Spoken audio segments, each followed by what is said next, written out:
Attorney General Barr, in your confirmation hearings, you said you believed it very important that results of the special counsel Mueller's investigation be shared with Congress and the public.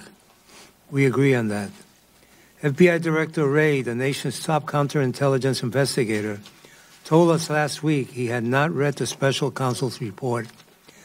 So my question is, with regard to your March 24th and 29th letters to the Judiciary Committees, did special counsel Mueller or anyone on his team have a role in drafting them or reviewing them in advance? Did you use any of the summary documents prepared by the special counsel in drafting these documents? 24th and 29th. On the letter of the 24th,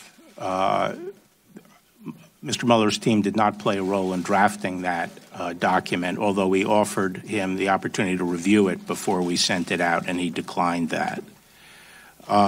The letter on the 29th, I don't believe that that was reviewed by Mr. Mueller or that they participated in drafting that letter. But to go back to something you said in your opening statement about the availability of the report, as I've said, as you pointed out, since my confirmation, I do think it's important that the public have an opportunity to learn the results of the special counsel's work. And I said then that I would work diligently to make as much information public as I could and available to Congress as I could.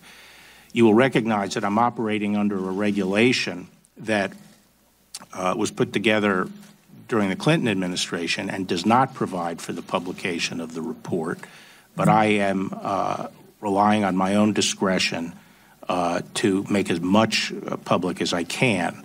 Now, in my letter of the March 29th, I identified 4 areas that I feel should be redacted, and I think most people would agree. The first is grand jury information, 6E material. The second is information that the intelligence community believes would reveal intelligence sources and methods. The third are information in the report that could interfere with ongoing prosecutions. You will recall that the special counsel did spin off a number of cases that are still being pursued, and we want to make sure that none of the information in the report would impinge upon either the ability of the prosecutors to prosecute the cases or the fairness to the defendants. And finally, we intend to redact information that implicates the privacy or reputational interests of peripheral players where there is a decision not to charge them. Right now, the special counsel is working with us on identifying information in the reports that fall under those 4 categories.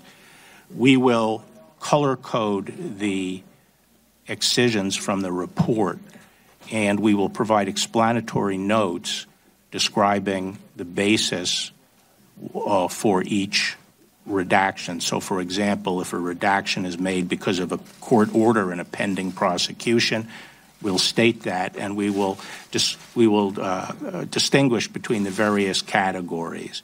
This process is going along very well, and my original timetable of being able to release this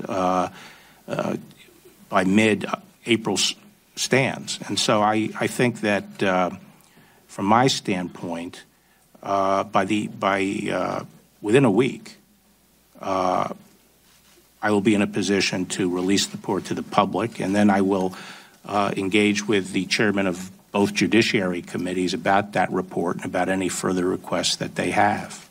So let me just get one thing clear for the record. My concern during my opening statement